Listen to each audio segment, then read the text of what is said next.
저희가 금요일에 그 도정의 신앙의 여정을 시작하실 때 하나님께서 처음에 집떠남으로 시작하게 하신다는 말씀을 드렸습니다. 그래서 집을 떠나는 것부터 시작하는 거죠. 집을 떠나는 시간이 중요하고 그 다음에 오늘 같이 나눴던 말씀은 집 떠나는 여정에서 사실은 언제든지 또다시 내 마음의 그림이, 내 전제가, 내 프레임이 만들어지기 때문에 이래야 되는데 저래야 되는데 이러면 큰일 나는데 도대체 이런 상황은 내가 감당할 수 없는 상황인데 혹은 하나님도 이건 감당 못하실 것 같은데 라는 식의 전제가 자꾸 생기는 거죠. 그게 이제 우리들의 집이기 때문에 그걸 지속적으로 극복하기 위해서는 들어야 됩니다.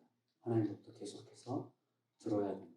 그래서 하나님은 말을 걸어오시는 분이시죠. 항상 말을 걸어오시는 하나님께 귀를 기울여 들어야 된다는 이야기를 함께 나누었고, 오늘 이 저녁에는 듣는데 사실은 듣기는 말씀을 많이 듣잖아요. 그래서 예수님께서 또 그렇게 좀 안타깝게 말씀하신 적이 있잖아요. 너희는 듣기는 참 많이 듣는데 도대체 삶이 어딨냐?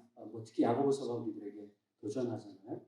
듣기는 많이 듣는데 행함이 없는 그걸 믿음이라고 할 수 없다는 것을 우리가 잘 알고 있음에도 불구하고 많이 듣지만 삶에서 나타나지 않는, 거기에 대해서 오늘 아까 우리가 읽었던 말씀은 이런 식으로 설명하는 거예요. 히브리서 4장 1절에서 그러므로 두려워해라. 왜냐하면 안식은 뭐죠? 샬롬. 그러니까 모든 것이 제자리로 들어가는 거죠.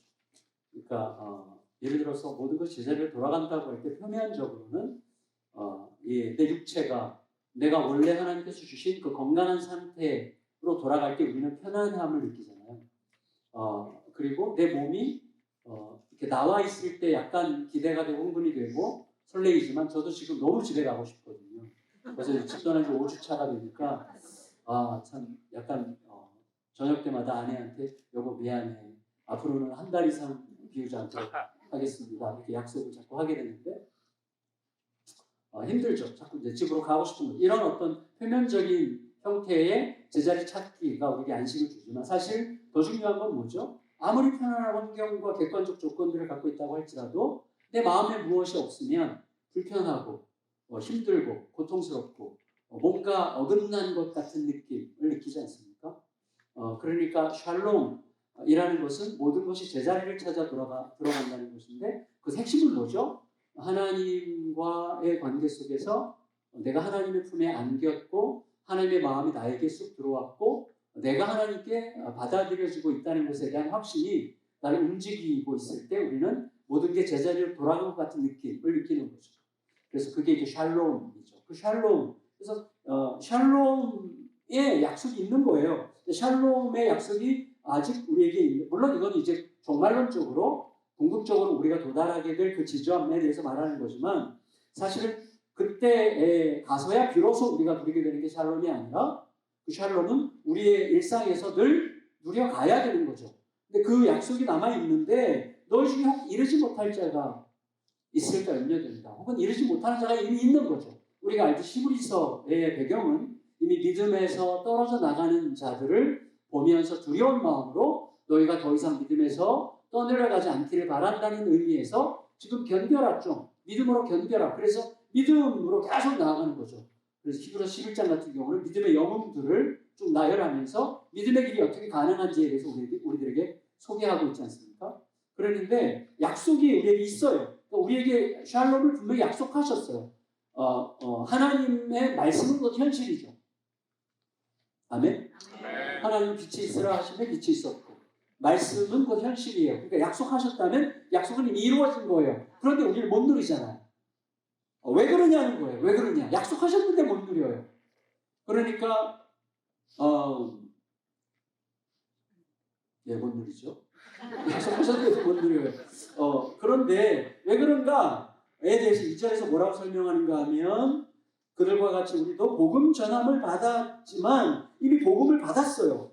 그런데 복음을 받고 나서 들은 바 그 말씀이 전혀 유익하지 못해요. 이유는 듣는 자가 말씀을 들어요. 계속 말씀을 듣는데 들은 바 그 말씀이 유익하지 않아. 말씀을 계속 듣는데 전혀 유익하지 않아. 유익하지 않는다는 건 말은 뭐죠? 말씀은 창조의 능력이죠. 그러니까 하나님의 말씀이 우리 안에 들어오면 새로운 삶을 창조하는 거예요. 그래서 말씀이 우리의 인생을 가장 바람직하고 주님께서 원하시는 참 자유와 여유, 이 투유의 삶으로 우리를 계속해서 쉐이핑하는 거죠. 그게 말씀의 능력이에요. 그런데 그 말씀이 그런 방식으로 우리에게 작동하지 않아요. 말씀이 유익하지 않아. 이유가 뭐라고요? 듣는 자가 믿음과 결부시키지 아니합니다. 이게 이제 오늘 우리의 과제예요. 그러면 믿음이 뭐냐? 그리고 믿음이 그러니까 들은 바 말씀이 믿음과 결부한다는 게 도대체 어떤 의미냐? 이 부분을 제가 종합적으로 그리고 누구보다 탁월하게 전할 자신은 없어요. 그러나 저에게 깨닫게 하신 방식으로 여러분과 나누려고 합니다. 제가 라디오에서 올해 초인가 들은 라디오의 방송 중에 이런 단어가 있어요. 제가 굉장히 좋아하는 EBS, 저는 거의 이제 운전하고 다닐 때 EBS 방송을 들어요. EBS의 12시에 윤고은의 북카페라는 프로그램이 있어요. 관심이 없으셔도 상관없습니다. 여기 EBS 들으실 수 있죠. 앱을 깔면 돼요. EBS 앱을 깔면 다 들으실 수 있는데 거기서 이 자매가 참 좋은 말을 많이 하는데 어느 날 이렇게 얘기하더라고요. 여러분 혹시 거의 전부인 반발짝이라는 말을 들어보셨습니까? 이렇게 얘기했어요. 거의 전부인 반발짝. 무슨 말이냐면 예를 들어 산을 오르는데 거의 다 올라갔어요. 근데 너무 지쳐가지고 반발짝만 떼면 이제 내가 상상도 못했던 위대한 광경을 하나님의 시선으로 하나님의 품으로 새로운 세계를 만날 수 있는데 그 반발짝 앞에서 포기하는 경우들이 있다는 거예요. 근데 우리의 삶은 매일매일 거의 전부인 반발짝이 아니냐 이런 질문을 하는 거예요. 왜? 언제 어떤 자리에서 어떤 시간에 하나님의 은혜가 클릭이 돼서 우리로 하여금 이전에는 볼 수 없었던 이전에는 들을 수 없었던 하나님의 새로운 세계로 내가 진입하게 되는 어떤 순간이 있을 수 있다는 거예요. 그러니까 우리의 매일의 순간은 어쩌면 거의 전부인 반발짝이라는 거죠. 그 반발짝이 모든 것이 될 수도 있다는 거죠. 그런 의미에서 제가 이 들은 바 말씀이 믿음과 결합하는 그 순간이 어떻게 보면 거의 전부인 반발짝이 되는 거죠. 왜? 우리 늘 말씀을 듣잖아요. 그 말씀을 알잖아요. 그리고 믿음도 있잖아요. 믿음이 없으면 이 자리에 왜 있겠어요? 믿음이 있죠. 그런데 이 들은 바 말씀이 믿음과 결부되지 않는 거죠. 이게 결부되는 거, 이 컨비네이션이 되는 거죠. 혹은 어떻게 보면 믹스 하는 거예요. 그러니까 믹스되는 그 원래 의미는 믹스된다는 거고 같이 적절하게 혼합하여 어떤 새로운 영적인 화학적 작용을 일으키는 거죠. 그래서 이 두 가지가 합치면서 내 안에서 뭔가 새로운 각성이 클릭되면서 새롭게 인식이 되면서 그래 맞아 가면 돼 혹은 움직이면 돼 혹은 내가 조금만 더 버티면 되는 거야 라는 식의 어떤 각성을 통해서 거의 전부인 반발짝을 딱 떼는 순간 하나님의 은혜 안으로 진입하게 되는 이런 시간들이 있다는 것을 우리에게 힌트를 주고 있는 거죠. 예를 들어서 제가 옛날에 개척교회에서 섬겼던 적이 있는데 그 교회는 약간 날라리 교회였어요. 그래가지고 오전에 예배드리고 오후에는 늘 이제 축구하고 또 탁구 치고 수영장도 가고 막 이래서 한 60명 정도 모이는 청년들 중심의 공동체였는데 어느 날 수영장을 갔는데 저보다 한 5살 이상 많은 자매가 있어요. 최모식이 곤인데 풀네임을 말하면 최옥곤이에요. 최옥곤 자매가 지금 어디 사시는지 참 궁금한데 자매님이 저한테 수영장에서 제가 물에 뜨고 수영을 조금은 하는데 저한테 전도사님 제가 그때 신학대학원 1학년 때거든요. 전도사님 저 수영 좀 가르쳐주세요. 이렇게 얘기를 했어요. 그러니까 제가 무슨 정신인지 하나님의 계시가 임했는지 자매한테 이렇게 얘기했어요. 저만 믿으면 돼요. 저만 믿으면 오늘 수영 다 배웠어요. 그러니까 이 자매가 뭐라고 그랬냐면 전도사님, 제가 전도사님을 안 믿으면 누굴 믿겠어요? 거긴 전도사 2명이 있는 거예요. 신대원 3학년 그분이 담임 전도사고 제가 이제 한 부서를 맡은 전도사. 둘이서 이제 같이 개척교회를 섬기는 건데 이 자매가 그렇게 얘기해서 제가 전도사님을 안 믿으면 누굴 믿겠어요? 라고 말할 때 그 말은 진심이에요. 제가 워낙 믿을 만한 사람이거든요. 갑신이에요. 갑신. 갑옷 갑잘. 여러분 갑질한다 그러죠. 갑질. 제가 신이 믿을 신자거든요. 믿음의 갑옷이에요. 제가. 그래서 믿음의 갑을 병정. 네, 갑을 병정할 때 갑이에요. 믿음의 갑.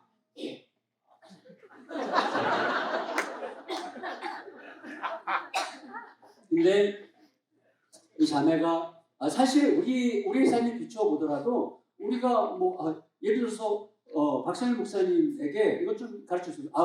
오늘 그거 뭐 별거 아니에요. 저만 믿고 그냥 제 말만 들으면 오늘 다 할 수 있는 거예요라고 말할 때 여러분이 당연히 믿는 거죠. 여러분이 믿는 목사님을 안 믿으면 저희가 누굴 믿겠어요라고 말할 때 그 말에 어떻게 흠이 있겠어요? 그 믿음은 진실이죠.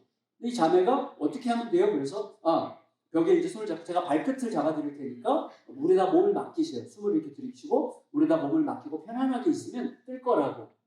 알겠어요. 그리고 이렇게 하더니 못하겠어요.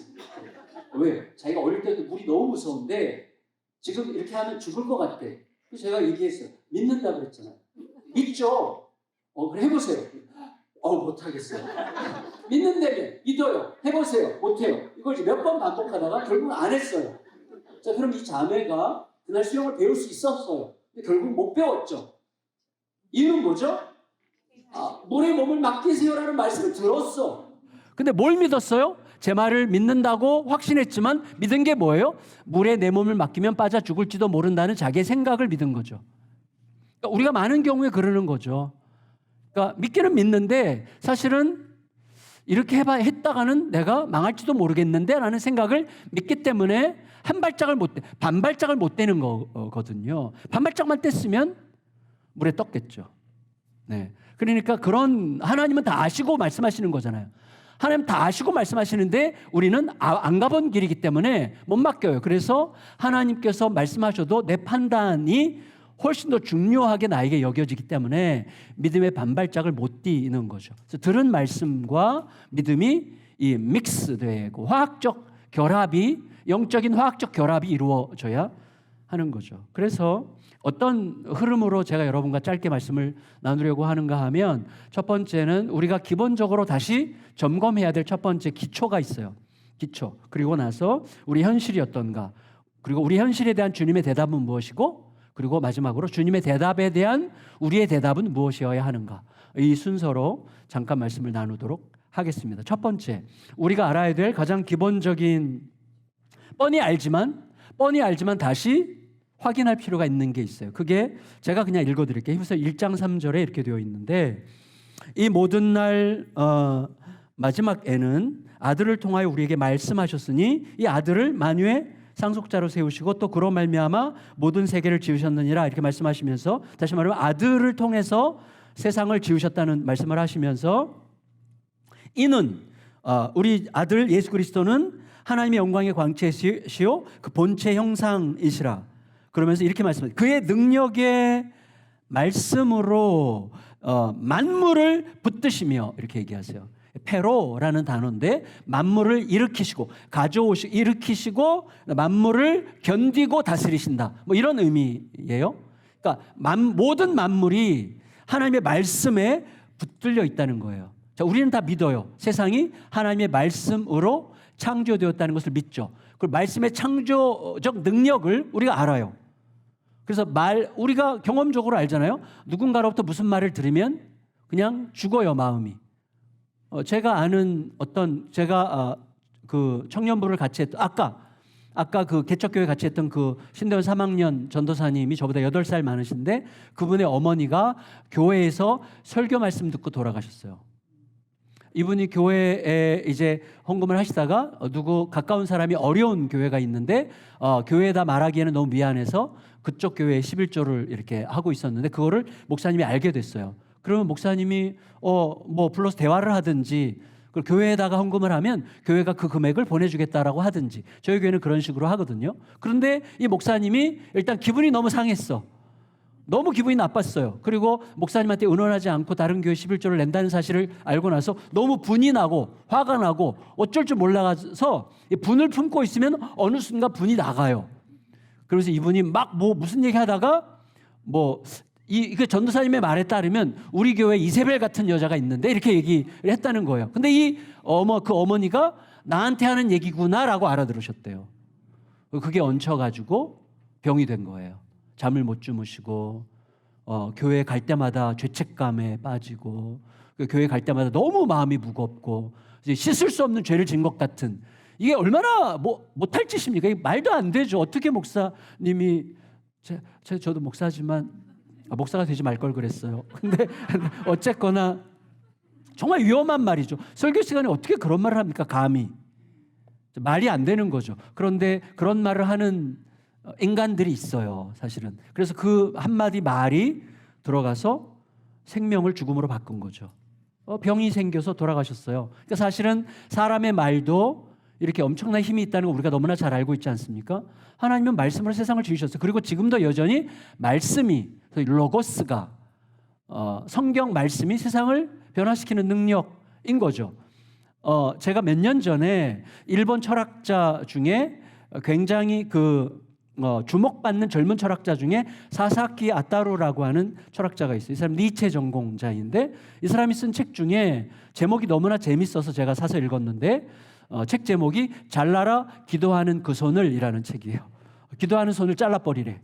이 사람이 말하려고 하는 핵심은 뭐냐면 기도가 무능하다는 뜻이 아니라, 이 사람은 크리스찬이 아니에요. 근데 기도가 무능하다는 말이 아니라 기도로 막연히 구하는 그것이 아무런 변화도 일으킬 수 없다.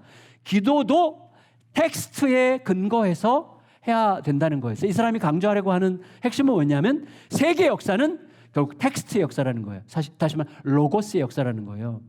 그래서 모든 세상은, 특별히 이분이 마틴 루터를 이제 굉장히 비중을 두어서 다루는데, 루터를 통해서 그 독일이라는 사회 전체가 전면적으로 바뀌었다는 거예요. 그래서 루터가 하나님의 말씀을 서민들의 언어로 성경을 번역했잖아요. 그 서민들의 언어로, 라틴어로 된 성경을 성직자들만 읽다가 서민들이 읽을 수 있는 독일어, 평민들의 독일어로 성경을 번역한 그것 때문에 독일의 역사가 총체적으로 바뀐 거예요. 산업, 문맹률뿐만 아니라 모든 관계, 모든 사회 구조가 바뀌었다는 것을 이제 자기가 철학적으로 증명하고 싶었던 거예요. 근데 여러분, 우리가 여기에 동의할 수 있어요. 그리고 한 10여 년 전에 그 예수전도단 여러분 아시나요? 예수전도단을, 기쁨의 교회는 예수전도단이랑 좀 그렇게 가까운 사이는 아니죠. 가까운 사이인가요? 예, 하여튼 저도 예수전도단을 그렇게 썩 관심이 없었다가 이제 관심을 갖게 된 계기가 있었는데, 예수전도단의 설립자가 로렌 커닝햄이라는 분인데, 그분이 최근에 회심을 했어요.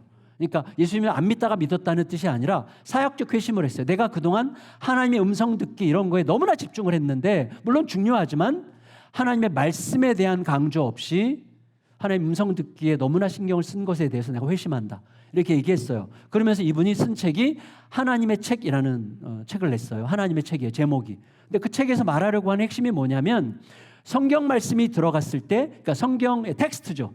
그러니까 우리 모두가 기준으로 삼아야 되는 어떤 캐논이죠, 캐논. 우리의 모두의 어떤 기준이 되는 이 텍스트, 하나님의 말씀이 들어갔을 때 그 말씀이 나라들을 어떻게 바꿨는가를 역사적으로 입증하는 책이에요. 그중에 대표적인 게 이제 노르웨이거든요. 노르웨이 같은 나라는 정말 유럽에서 가장 못 살고 정말 지긋지긋한 나라였어요. 그리고 그때 굶어 죽은 사람들이 막 길에 쓰러져 있는 그런 나라였는데, 언제부터 변하기 시작했느냐?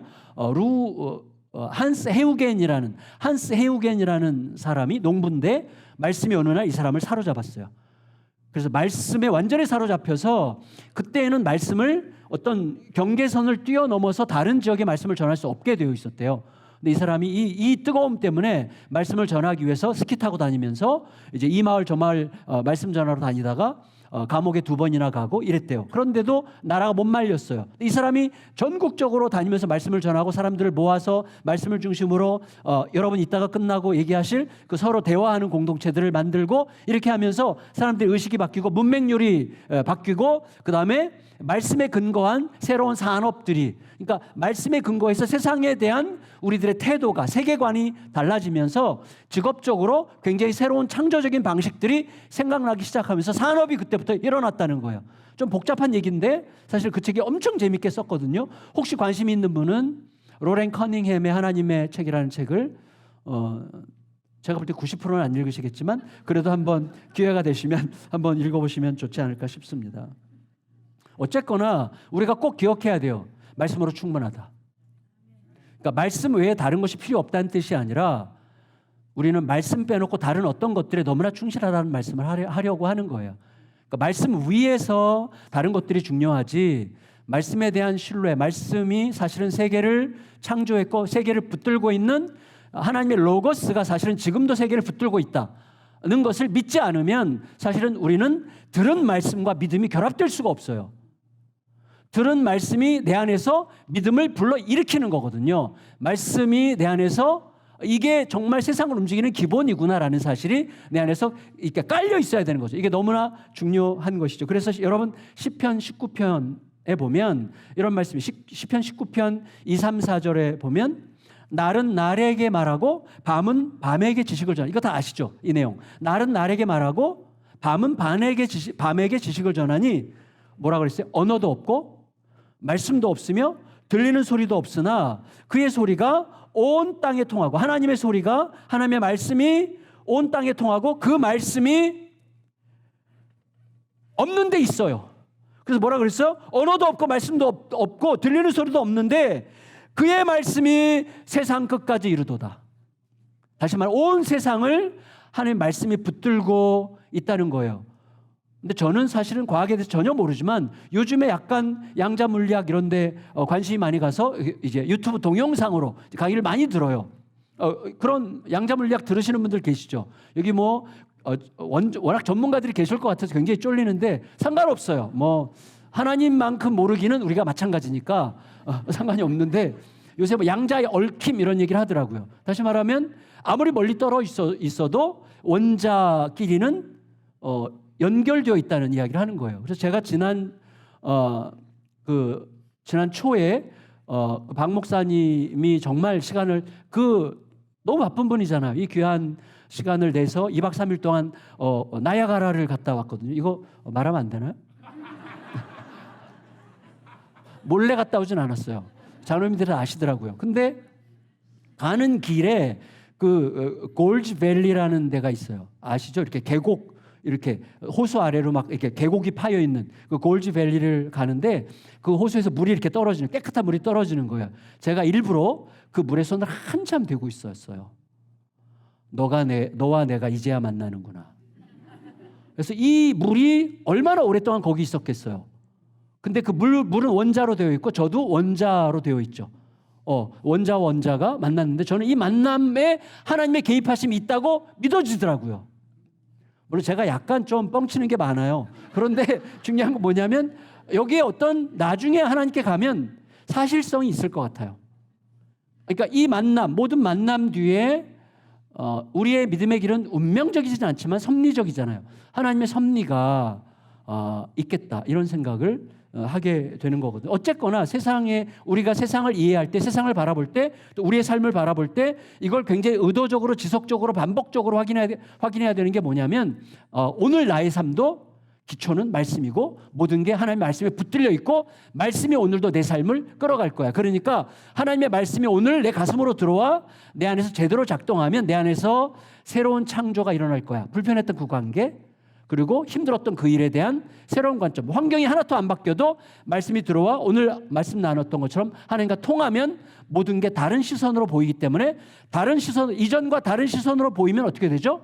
다른 방식으로 선택하게 되고, 다른 방식으로 선택하게 되면 다른 결과가 임하게 되고, 다른 결과가 쌓여서 내 인생이 형성되는 거예요. 그게 인생이에요. 그러니까 인생은 내 안에 어떤 말씀이 흐르느냐에 따라서 그 방식으로 형성이 되는 거죠. 그게 결국 인생의 이야기고 역사 이야기거든요. 결국 세상을 지금 뭐가 움직입니까? 지금 어떤 리더들 안에 어떤 말이 흐르고 있느냐에 따라서 세상이 움직이는 거죠.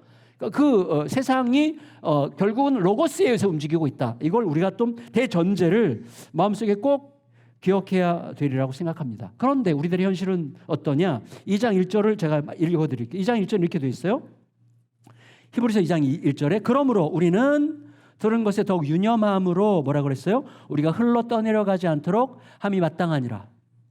다시 말하면 흘려 떠내려가고 있다는 거죠. 너희가 지금 흘려 떠내려갈 지경에 이르렀구나. 그러니까 말씀이 너에게 임했는데 그냥 비껴가고 있구나. 말씀과 너의 삶이 비껴가고 있구나.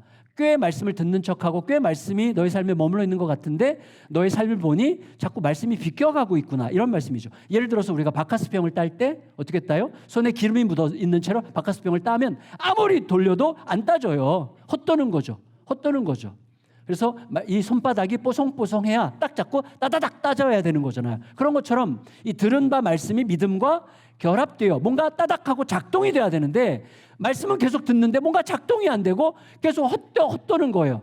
말씀은 분명히 이렇게 말하고 있는데 내 삶은 계속 다르게 움직이고 있는 거죠. 말씀과 내 삶이 계속 분리되는.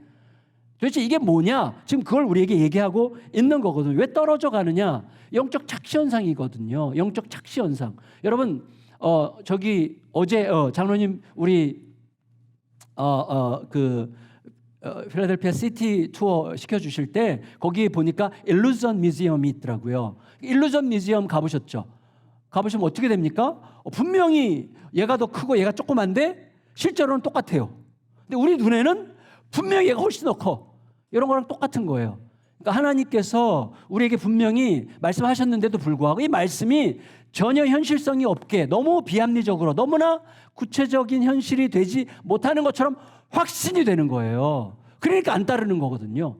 이건 영적 착시 현상이죠. 그러니까 우리가 이걸 극복하기 위해서라도 하나님의 말씀이 내 생각보다 훨씬 더 우월하다는 것을 매우 의도적으로 반복적으로 지속적으로 자신에게 확인시키는 게 너무나 중요해요. 왜? 우리는 항상 영적인 착시 현상에 빠지기 때문에 두려움의 포션이 너무 커요. 의심, 염려, 근심, 불안 이 모든 것이 우리를 사로잡는 에너지는 너무나 강력하기 때문에 사실은 하나님의 말씀보다 더 강한 것은 없다는 것을 자신에게 반복적으로 상기시키는 게 중요해요. 우리는 수시로 영적 착시에 빠지기 때문이죠.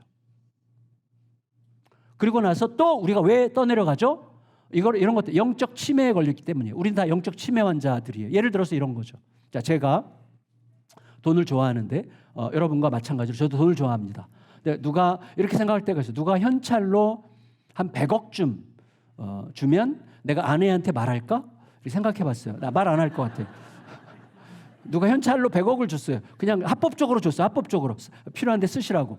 아내한테 말하지 않을 것 같아요. 그리고 이제 아무도 모르는 곳에 이렇게 감춰놓고 이제 아내 용돈도 주고 좋은 일도 하고 막 여기저기 돕고 막 그러면서 뭐 내 존재를 즐기는 거죠. 나 이런 뭐 이렇게 그러고 싶어요. 그러고 싶어요. 그런데 문제는 자 아무도 모르는데 감춰놨는데 그 다음날 아침에 치매가 걸렸어요. 그럼 어떻게 되죠? 어떻게 되죠? 자, 그 돈은 객관적으로 합법적으로 제 거예요. 왜? 합법적으로 받았으니까. 객관적으로 합법적으로 제 거지만 실제적으로는 제 게 아니죠. 실제로는 내가 그 돈이 거기 있는지도 몰라. 여러분 이게 마태복음 18장 이야기예요.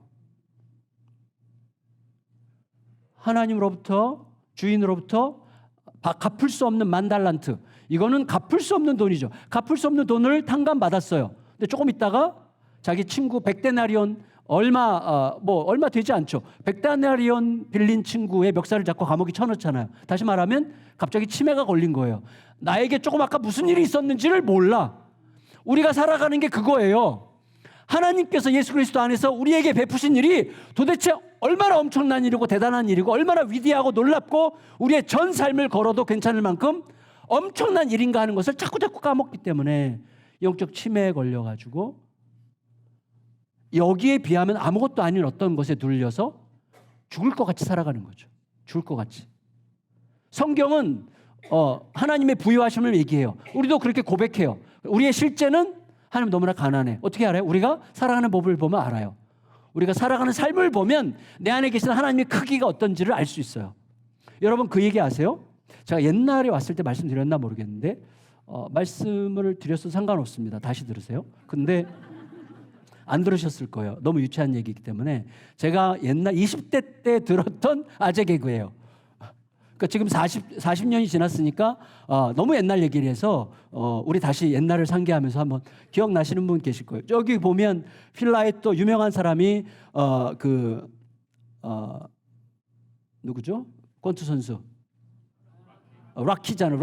락키가 그 사람이 출연한 영화 중에 람보라는 영화가 또 있어요. 람보 아시죠? 람보랑 이소룡이랑 어디에 이제 굉장히 유명한 짜장면 집이 있는데 아세요? 이 얘기? 근데 아는 것 같이 웃으셨어요. 근데 너무 유치해서 나중에 여러분 비웃어도 돼요. 근데 람보랑 이소룡이랑 이렇게 캠프 나오면 이런 얘기 들어도 되는 것 같아요. 그죠? 람보랑 이소룡이랑 그 유명한 짜장면 집을 갔는데 이 짜장면 집이 유명한 이유는 짜장면도 맛있지만 단무지가 너무 맛있어요. 단무지가.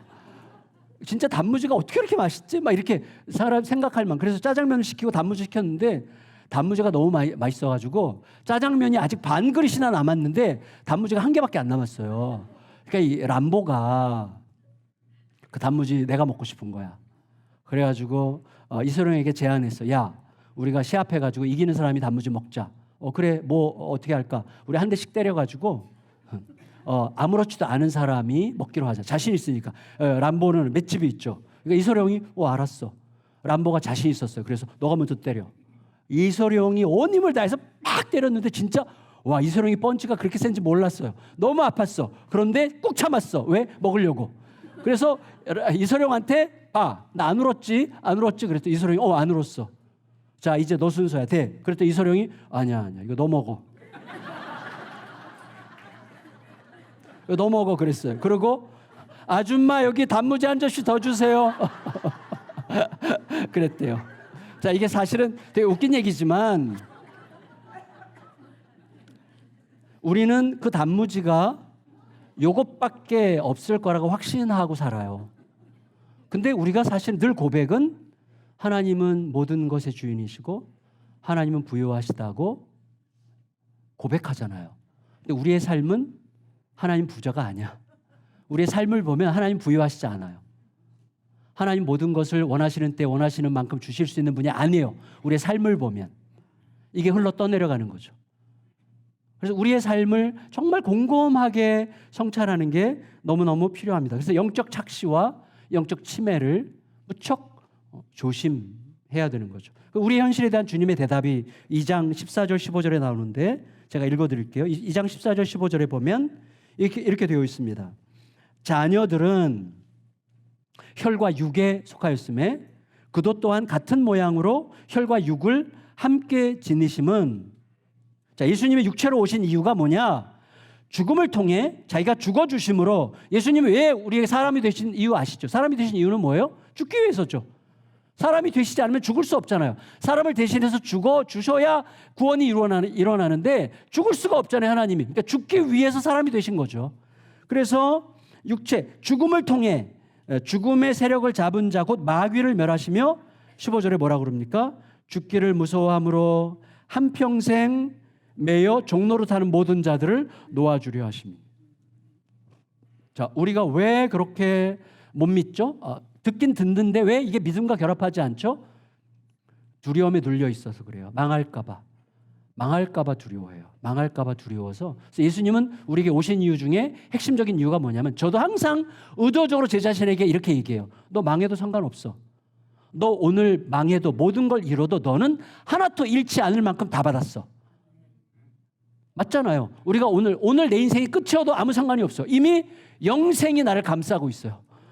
오늘 내가 모든 걸 잃어도 나는 모든 걸 가진 자예요. 하나님을 가졌어. 뭘 더 바라겠어요? 그러니까 예수님은 우리에게 오신 이유가 뭐라고요? 여러 가지로 설명할 수 있겠지만 히브리서 2장 14절 15절에 따르면 너 망해도 돼. 망해도 괜찮다는 말씀을 해주기 위해서 오셨다는 거예요. 배수진을 칠 수 있도록 오셨다는 거예요. 내 삶이 끝이면 어때?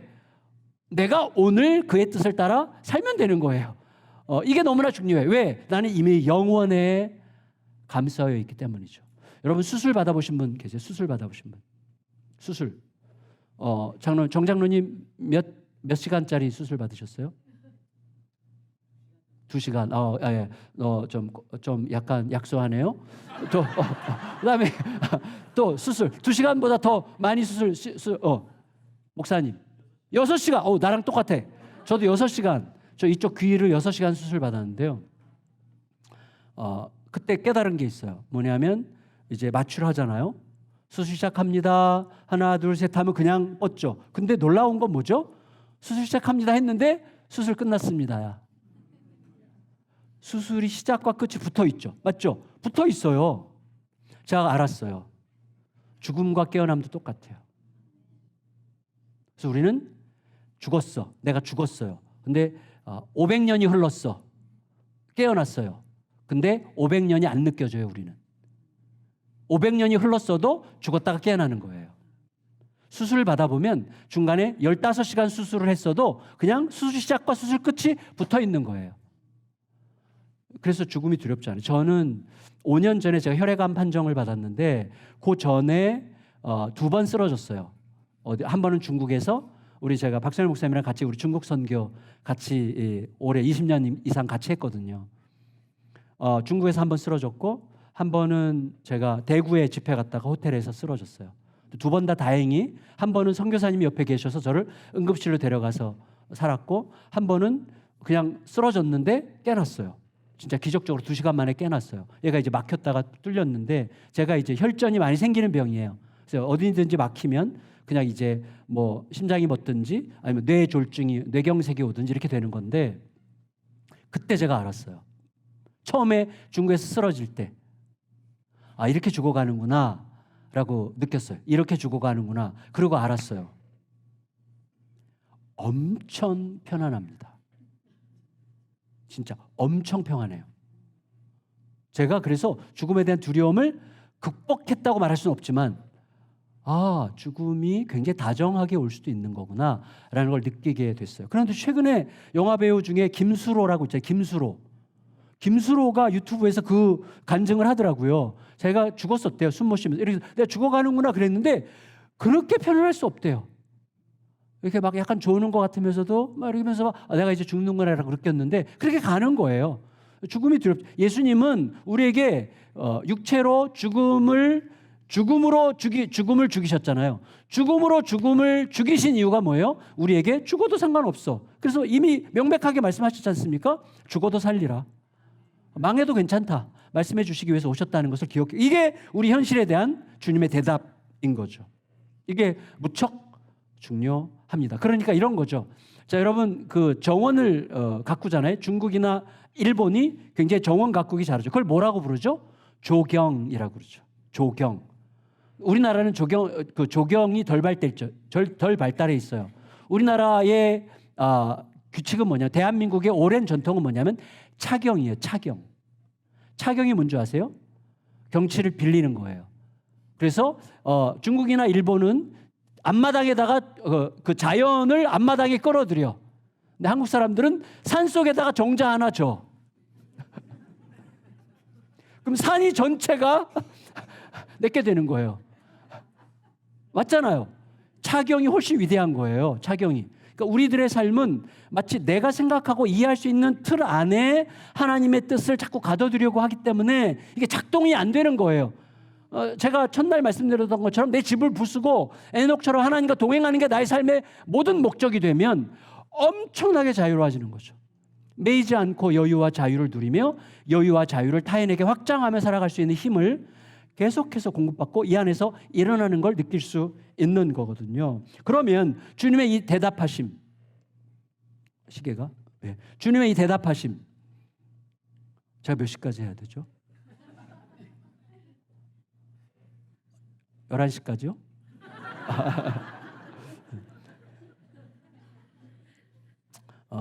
앞으로 한 20분 내로 30분 내로. 자, 주님의 그렇게 내가 너희 가운데 온 것은 너희 망해도 된다는 거 알게 하려고 온 거야. 이 말씀을 하신 그것에 대한 그런 우리들의 반응은 뭐여야 되는가를 얘기하는 게 바로 우리가 아까 읽었던 4장 1절 2절 말씀이에요. 들은 것이 믿음과 결합하게 하는 일에 우리를 내어드리는 게 중요한 것이죠. 결합시킨다. 아까 말씀드렸던 것처럼 being mixed with라는 거예요. 그래서 우리가 좀 이게 이 들은 말씀과 믿음이 함께 작동하게 하는 일이에요. 그럼 먼저 믿음을 생각해 보면 좋겠어요. 이미 다 아실 거예요. 믿음이 뭐죠? 믿음은 언제 발생하죠? 어떻게 발생하죠? 믿음이? 믿음은 나의 사건이 아니죠. 내가 열심히 믿어야지 한다고 믿어지는 게 아니에요. 저는 박성일 목사님을 믿어요. 지난 20년 넘게 우리 친구로 지내면서 이분은 진짜 믿을 만한 사람이에요. 너무 지나치게 꼼꼼해서 그렇지 진짜 믿을 만한 분이에요. 너무 믿을 만한 분. 그러니까 지나치게 꼼꼼해서 더 믿을 만하죠. 그러니까 이분은 말한 약속을 어기는 법이 전혀 없지는 않겠지만 그래도 저 믿을 수 있어요. 근데 이 믿음은 제가 믿기로 결정한 겁니까? 아니죠. 이분의 어떠함이 저에게 주는 선물이죠. 제가 처음부터 이분을 믿었겠어요? 아니죠. 알아가면 알아갈수록 이분은 믿을 만한 사람이구나. 그러니까 이분의 캐릭터가, 이분의 어떠함이 저에게 주는 선물이 믿음이에요. 그래서 믿음은 선물이에요. 다시 말하면 우리 주님은 알아가면 알아갈수록 믿을 수밖에 없는 분이기 때문에 믿어지는 거예요. 그래서 주님을 제대로 알면 안 믿을 수가 없어요. 그러니까 주님을 알면 안 믿을 수가 없어요. 그러니까 그 믿음은 주님의 어떠하심이 우리에게 주는 선물인 거죠. 우리 주님을 사랑하라고 말할 필요가 없어요. 주님을 제대로 알면 알수록 사랑할 수밖에 없어요. 사랑할 수밖에 없어서 사랑하게 되는 거예요. 우리 주님은 그런 분이시죠. 그러니까 주님을 알아가는 게 믿음이에요. 믿음은 주님을 알아가는 거죠. 그래서 저는 그 알아가는 과정에서 우리에게 필요한 게 뭐냐 이 말씀을 여러분과 나누려고 하는데 제가 만든 말이 있어요. 만든 말. 그게 뭐냐면 영적인 논리적 분투라는 말을 제가 한번 일부러 만들어봤어요. 폼나게 하려고 만들어봤는데 사실은 영적인 것과 논리적인 것을 조합시켜야 된다고 저는 생각했던 거예요. 우리가 오해할 수 있는 게 있는데 사실은 기쁨의 교회는 그런 게 걱정할 게 하나도 없어요. 근데 보통 이제 적지 않은 교회들이 마치 생각을 한다든지 이성을 작동시킨다든지 이런 것들이 마치 믿음의 길과 좀 비껴가는 것처럼 느끼게 하는 메시지들이 있어요. 생각은 무슨 생각이에요? 말씀대로 순종해야지. 아니거든요. 생각해야 됩니다. 여러분 박 목사님이 C.S. 루이스 전문가시잖아요. C.S. 루이스가 쓴 스크루테이프의 편지에 보면 사탄이 우리에게 가하는 가장 큰 유혹 중에 하나가 뭐냐면 생각하지 못하게 하는 거예요. 그래서 우리 감각적으로 살게 하는 거예요. 그냥 살아왔던 방식대로 흘러가는 대로 내가 느껴지는 대로 내 오감대로 살아가게 하는 게 사탄의 전략이에요. 근데 예수님은 우리에게 생각하게 하세요. 들의 백합화가 어떻게 자라는지 생각해봐라. 너희 생각에는 어떠냐? 이렇게 물으세요. 자, 이게 무척 중요한데 그러니까 우리가 이성을 가졌다는 것은 하나님께서 주신 위대한 선물이죠. 그래서 C.S. 루이스는 이성이 하나님이 주신 굉장히 중요한 계시의 하나의 방편이라고 얘기한 거예요. 이성이 너무나 중요하죠. 그러니까 생각을 사용해서 분투해야 되는 거예요. 고민하고 대화하고 좀 이따 여러분 토론하실 거잖아요. 그 시간이 너무나 아름다운 시간인 거예요. 서로 토론하고 존중하면서. 그게 이유가 뭐냐? 내일 그거 말씀드릴 건데 하여튼 이게 너무너무 중요해요. 영적인 논리적 분투. 요새 굉장히 많이 하는 말이 다이내믹 리플렉션이라는 말을 굉장히 많이 하는데 굉장히 내 안에서 성찰을 하는데 이렇게도 보고 저렇게도 보면서 이게 옳은가 저게 옳은가 계속 고민하고 분투하고 성찰하는 이거를 다이내믹 리플렉션이라고 표현하거든요. 예를 들면 이런 거예요. 여러분 에베소서 5장 15절에 보면 이런 말씀이 있습니다. 잘 들어보세요. 아시는 말씀이에요. 그런즉 너희가 어떻게 행할지 어떻게 하라고요? 자세히 주의하여 이렇게 얘기해요. 이게 영적인 논리적 분투를 하라는 말이에요. 너희가 어떻게 행할지 자세히 주의해서 어떻게 하라고요? 지혜 없는 자처럼 생각 없이 행동하지 말고 오직 지혜 있는 자 같이 살아라. 왜? 세월이 아깝다 이 말이에요. 여러분 이게 되게 중요한 말인데 그거는 내일 설명해 드릴게요. 중요한 건 이거예요. 자, 그런즉 너희가 자세히 주의해라. 그런즉이라는 게 뭐냐면 앞에 말씀이 중요하죠. 다시 말하면 앞에 말씀은 뭐냐면 너희가 빛의 자녀다. 그러니까 빛은 생명이고 또 말씀이죠. 그래서 시편 119편에 주의 말씀은 내 발의 등이요 내 길에 빛이니이다. 그러니까 너희가 빛의 자녀라면, 너희가 말씀을 따르는 자들이라면, 말씀이 너의 삶의 등불이 되도록 살아가는 자들이라면, 그 다음에 하는 말이 뭐예요? 자세히 주의하여 분투하고 생각하고 고민하면서 어떤 길이 하나님을 따르는 합당한 길인지를 생각해봐라. 아침에 제가 말씀드렸던 것처럼 하나님이 너보다 훨씬 똑똑하시다는 사실을 잊지 말거라. 그리고 하나님이 나보다 훨씬 더 우월하게 모든 걸 내려다보신다는, 하나님은 이 소위 조감도, 볼즈아이를 갖고 하늘에서 모든 걸 보시면서 우리의 내비게이션, 우리의 모든 갈 길을 아시면서 우리에게 이렇게 말씀하시는데, 우리는 내가 생각하는 길로 가고 싶단 말이죠. 그러지 말고 자세히 주의해봐. 하나님의 눈이 너의 눈보다 훨씬 더 똑똑하고 지혜롭잖아. 그걸 생각하고 분투해, 싸워서 이겨, 이렇게 얘기하는 거예요. 저는 이거를 욥기에서 발견해요. 욥기를 보시면요, 욥은 진짜 이해할 수 없어요. 그러니까 욥은 자기 생각에 정말 하나님만 양심적으로 평생 열심히 섬겼습니다. 그렇죠? 그런데 하나님을 섬기지 않는 하나님의 백성이 아닌 자들에게나 임할 법한 엄청난 저주가 나에게 왔어요. 나는 분명히 하나님의 백성이고 난 하나님의 백성으로 열심히 살아왔는데 하나님의 백성이 아닌 자들에게나 임할 법한 엄청난 저주가 나에게 왔어요. 이 둘 사이에서 이게 해소가 안 되는 거예요. 그리고 친구들이 와서 막 깔짝거리는데 이 친구들의 이 조언이라는 게 하나도 도움이 안 되고 계속 정죄하잖아요. 아무런 도움이 안 되고 위로가 안 돼요. 그러니까 그때부터 욥이 뭐 하죠? 영적인 논리적 분투를 하는 거예요. 예를 들면 이렇게 정리할, 욥기 1장부터 12장까지를 19장까지 보면 그걸 정리하면 이런 내용이에요. 하나님, 저는 이해할 수가 없습니다. 이건 너무나 부당합니다. 나는 이런 저주를 받을 만한 짓을 한 적이 없습니다. 나 이해할 수 없습니다. 정말 하나님이 계시다면 이런 일이 있을 수 없습니다. 그런데 하나님은 오르십니다. 이게 욥이 하는 말이에요. 자, 저는 이해할 수 없고 저는 받아들일 수 없지만 그럼에도 불구하고 하나님은 하나님이십니다. 그럼에도 불구하고 하나님은 오르십니다. 그 얘기하는 거예요.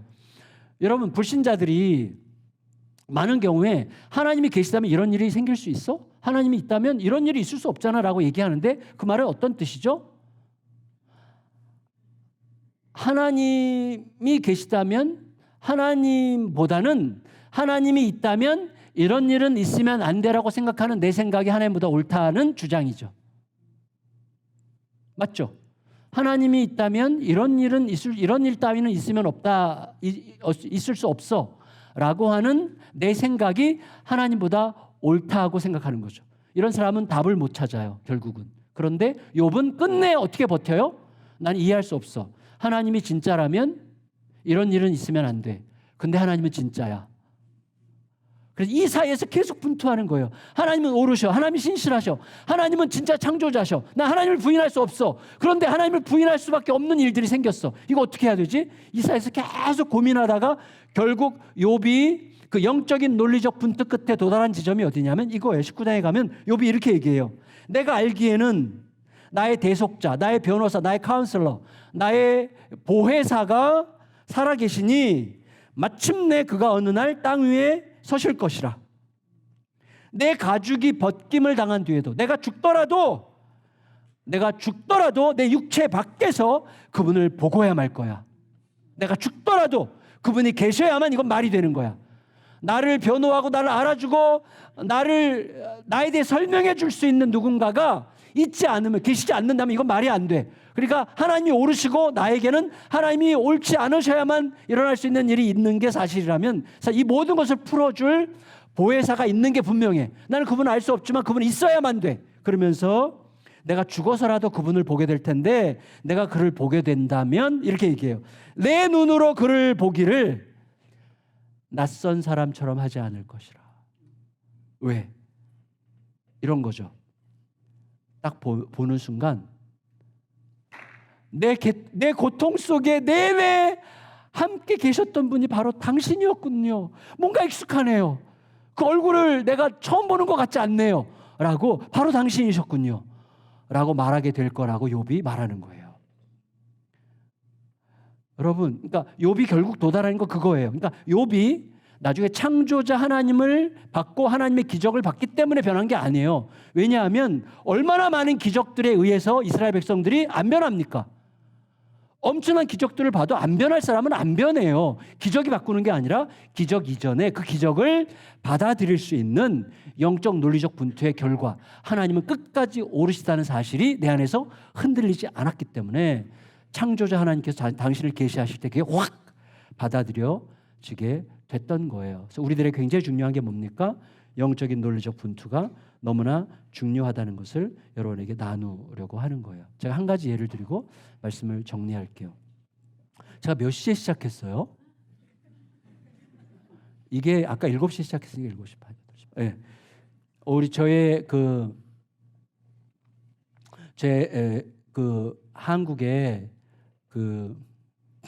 목동이라는 동네가 있는데 목동에 어떤 교회가 있어요. H 무슨 교회인데 그 교회가 유명해요. 뭐가 유명하냐면 금요 영성 집회로 유명해요. 교회가 예배당이 좀 큰 편인데 그 예배당에 금요일마다 막 꽉꽉 차요. 근데 이제 그 교회 성도들이 한 반, 그 지역 일대의 다른 여러 교회 성도들이 와서 이제 예배를 드려요. 이제 그 금요 영성 집회에 저도 이제 여러 번 가서 말씀을 전했는데 어느 날 말씀을 전하고 왔는데 한 달쯤 지났을 때 그 교회 성도는 아니고 그 동네 다니는 성도인데 저희 교회를 찾아오셨어요. 목동에서 저희 교회는 1시간 반 정도 걸려야 되거든요. 저희 교회까지 오셨어요. 그래서 어떤 일이냐 그랬더니 그날 말씀을 듣고 자기가 사실은 교회에서 여러 가지 갈등이 있고 남편은 자기 교회 시무장로님이신데 남편한테 여보 나 몇 년만 다른 교회 갔다 오면 어떻겠냐라고 해서 남편을 구워 삶아가지고 남편의 이제 허락을 받고 저희 교회에 오신 거예요. 제가 아무리 그래도 그렇지 권사님 섬기는 교회를 두고 특별히 남편이 그 교회 시무장로님이신데 우리 교회 오시면 이건 조금 바람직하지 않은데요 라고 말하고 싶었어요. 근데 그 말을 못했어요. 일단 기분이 좋았어요. 저도 굉장히 좀 속물이에요. 속물. 그래서 어떤 성도가 우리 교회 예배가 좋아서 1시간 반이나 걸려가지고 매주 온다는 게 기분이 나쁘지 않잖아요. 은근히 이렇게 즐겼어요. 그거를. 그 말을 못했어요. 네. 남편 허락 받았으면요. 뭐 이렇게 이제 약간 넘어갔어요. 근데 이 권사 정호선 권사님이신데 이분이 4년 동안 한 주도 안 빠졌어요. 이분이 허락해 주셨어요. 자기 얘기해도 된다고. 한 주도 안 빠졌어요. 그리고 작년 2월 정도에 한 4년 지났을 때 저에게 식사를 좀 하자고 요청을 하셨어요. 그래서 좀 멀리서 다닌 성도들이 몇 분 계신데 그분들이 이제 같이 모여서 식사를 하는 자리에 이분이 저에게 굉장히 뼈 때리는 말씀을 하셨어요. 목사님, 지난 4년 동안 목사님 은혜 많이 받았습니다. 그리고 목사님 말씀 정말 참 은혜롭게 잘 들었습니다. 근데 저는 안 변했습니다. 굉장히 아팠어요, 여기가. 근데 아프면서도 약간 고맙게 느껴졌어요. 지금 나에게 뭔가를 하나님께서 가르치려고 하시는구나. 이 권사님이 정말 고마운 이야기죠. 목사님의 설교를 지난 4년 동안 열심히 은혜롭게 들었는데 저는 안 변했어요. 여전합니다. 저의 최대의 변화, 저에게 가장 요청되는 큰 변화는 남편과의 관계인데 왜냐하면 이분은 남편을 제가 봐도 그래요. 우리 교회 부부 세미나를 같이 오셨거든요. 남편은 약간 좀 둥퉁하시고 좀 약간 굼떠요. 근데 이 권사님은 약간 날다람쥐 같아. 빠릿빠릿해. 남편이 너무 답답한 거예요. 남편의 모든 말이 답답하고 하는 행위가 답답하고 그다음에 뭐 선택하는 게 답답하고 남편이 너무너무 답답해서 늘 남편을 무시해. 근데 남편을 무시하는 자신의 태도가 하나도 안 바뀌었대요. 여전히 자기는 남편을 무시하고 있대요. 목사님의 설교가 저를 바꾸지 못했습니다. 제가 정말 죄송해요. 그랬어요. 이해합니다. 설교로 바뀌는 분이 혹 계실지 모르겠지만 전 설교가 사람을 바꾼다고 생각하진 않는다는 것을 제가 지금 고백하겠습니다. 이야기를 했어요. 그런데 이 권사님이 그 다음에 근데 목사님 이게 결론이 아니에요. 저희 가정에 대역사가 일어나고 있어요. 어떻게 해요? 그랬더니 저희 교회에서 이제 큐티반을 해요.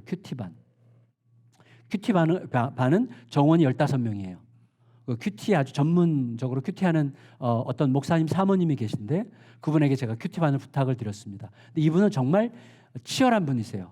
그래서 15명. 그러니까 일단 이렇게 몇백 명이 한꺼번에 예배를 드리는 것은 이제 n분의 1 효과가 있는 거예요. 그러니까 이런 말 아시죠? 모두의 책임은 누구의 책임도 아니다. 여러분 나가실 때 누가 좀 여기 좀 정리하고 가세요. 그러면 누군가가 하겠지라고 생각할 가능성이 많아요. 모두의 책임이니까. 그래서 제가 고장로님 오늘 끝나고 여기 좀 정리하고 가시겠어요? 그러면 당연히 하죠. 왜? 나에게 주어졌으니까. 그러니까 n분의 1이라는 게 1분의 1이면 확실하게 이게 되는 거예요. 그런데 수백 명 중에 한 명으로서 들으면 비껴가요. 내가 선택적으로 듣는 거예요. 나도 모르게. 내가 그렇게 듣고 싶어서가 아니라 나도 모르게 선택적으로 들어요. n분의 1이 줄어. n의 숫자가 1000명에서 15로 줄었어. 그럼 어떻게 되는 거죠? 갑자기 나의 비중이 커진 거죠. 근데 이분은 나의 비중이 커졌을 뿐만 아니라 이 인도자 사모님은 이렇게 얘기해요. 여러분들의 삶의 가장 큰 이슈가 뭡니까? 변화됐으면 하는 게 뭡니까? 가슴 아프더라도 얘기하세요. 다 얘기를 들어요. 그리고 그러면 그것이 변화되기 위하여 하나님께 순종한다면 어떤 것부터 하면 좋겠습니까? 라고 다 질문을 해요. 그리고 하나님 말씀에 비추어서 그것을 어떻게 실천할 수 있겠는지를 일주일 내내 고민하고 그것을 삶에 옮겨보신 이야기를 다음 주에 사세요. 이야기를 철저하게 하세요. 이분은 숙제가 뭐냐면 남편 무시하는 거고, 그리고 그 숙제를 풀려면 남편이 제일 좋아하는 걸 해줘야 돼요. 남편이 제일 좋아하는 건 뭐냐면 아내와 함께 등산 가는 거예요.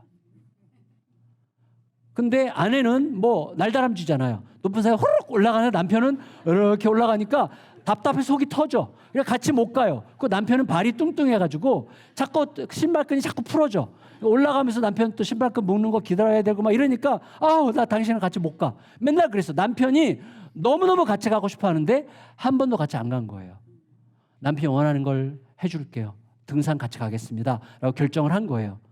그러니까 무슨 말이냐면 남편과 함께 등산 가는 건 속 터지는 일이고 나는 남편을 진짜 사랑할 수가 없어. 이 남편 너무 답답해서 사랑할 수가 없어 라고 생각하는 나의 모든 조건들보다 남편을 사랑하라는 주님의 말씀이 더 옳다는 것을 나의 삶으로 관통시키는 게 영적인 논리적 분투의 과정이라는 거예요. 이 권사님이 그렇게 이제 약속했어요. 그래서 집에 가서 남편에게 여보 등산 가자. 같이 등산 가자. 그러니까 남편이 너무 듣고 싶었던 말이잖아요. 근데 하필이면 무슨 날이 장날이라고 그 전날 이분이 지방에서 밤늦게까지 일하다가 늦게 막 새벽같이 와가지고 너무 피곤한 날이에요. 그러니까 너무 산에 가고 싶은데 갈 수가 없는 거야. 그래서 여보 너무 고마워. 진짜 그렇게 말해줘서 너무 고마운데 내가 지금은 산에 갈 힘이 없는 것 같아. 정말 미안해. 내가 좀 쉬어야 될 것 같은데 그러면 다른 때 같으면 감히 내가 산에 가주겠다는데 감히 거절을 해? 쉬어. 나 혼자 갔다 올게. 이럴 건데 적용을 해야 되잖아. 자, 이때 또 분투가 필요해요. 여기서 포기하면 안 돼. 끝까지. 그래서 남편한테 이렇게 얘기했어요. 여보 쉬고 나와. 당신이 충분히 쉬고 나올 때까지 기다릴게. 그랬어요. 이게 혁명이 된 거예요. 별것도 아니잖아요. 당신 쉬고 나올 때까지 기다릴게라는 말이 남편 안에 들어갔어요. 방에 들어가서 남편이 엉엉 울었대요.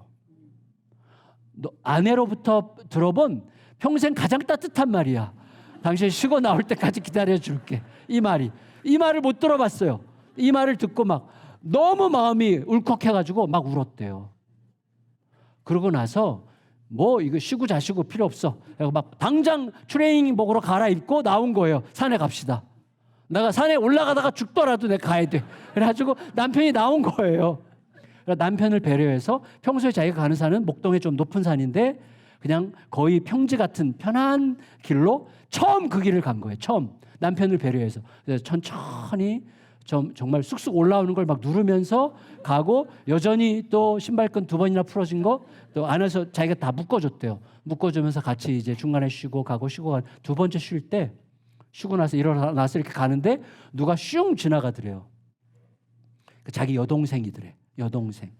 여동생이랑 자기 동네에 15년째 같이 사는데 원수래요. 여동생이랑 한마디도 안 했대요. 그리고 자기 남편이랑 자기 여동생 처제 형부 사이도 너무 안 좋아.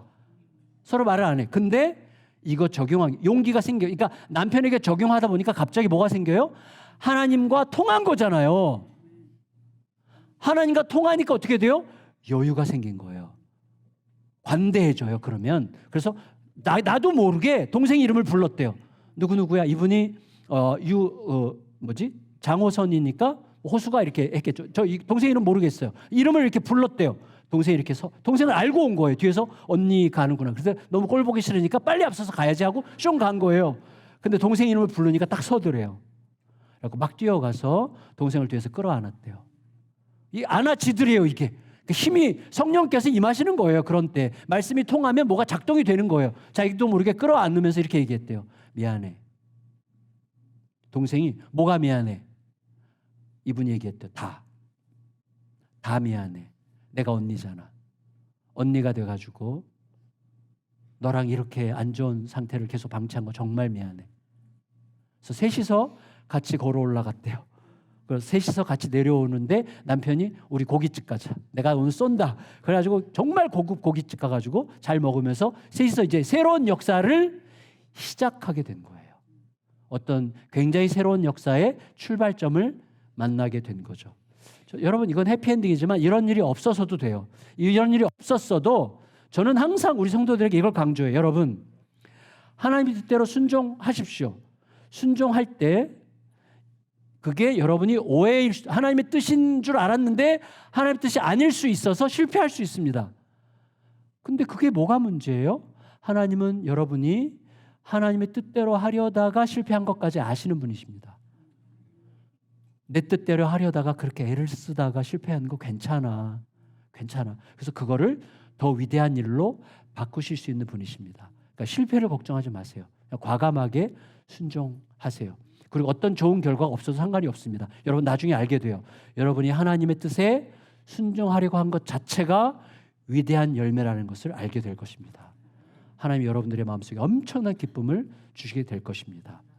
그게 바로 여러분들 안에 믿음, 들은 말씀과 믿음이 작동하기 시작하는 그 어떤 새로운 원천이 여러분 속에 시작되는 그 지점입니다. 그 지점을 꼭 소유하시기를 바랍니다. 이런 식으로 우리 성도들에게는 무척 강조합니다. 여러분 바라기는 우리 기쁨의 교회 너무나 귀한 성도님들과 함께 귀한 시간을 함께 지내게 돼서 전 너무너무 행복한데 바라기는 우리의 모든 삶이 지금까지 너무 열심히 이민 오셔서 낯선 땅에서 살아오신 여러분들의 세월 제가 묻는 분마다 최소가 40년이에요. 40년 됐어요. 50년 됐어요. 근데 갑자기 아까 찬양하는 분들이 찬양을 들을 때 연습했던 모든 시간들이 느껴지면서 너무나 존귀하게 너무나 아름답고 사랑스럽게 보였거든요. 여러분들도 마찬가지죠. 여러분을 볼 때 여러분으로 보이지 않고 여러분의 과거의 모든 세월을 보죠. 저 같은 이렇게 좀 보잘것없는 존재도 그렇게 보게 되는데 하나님은 여러분들을 어떻게 보시겠어요? 살아왔던 그 모든 삶의 어떤 그 묵직함과 두터운 하나님과의 은혜의 사귐의 사건들이 많이 쌓인 삶이신데 부디 앞으로 지금까지 살아왔던 모든 삶보다 앞으로의 남은 삶들이 더 위대한 하나님의 새 창조의 역사들이 여러분들의 삶에 쓰여지는 복된 여정이 되시기를 예수님의 이름으로 축원합니다.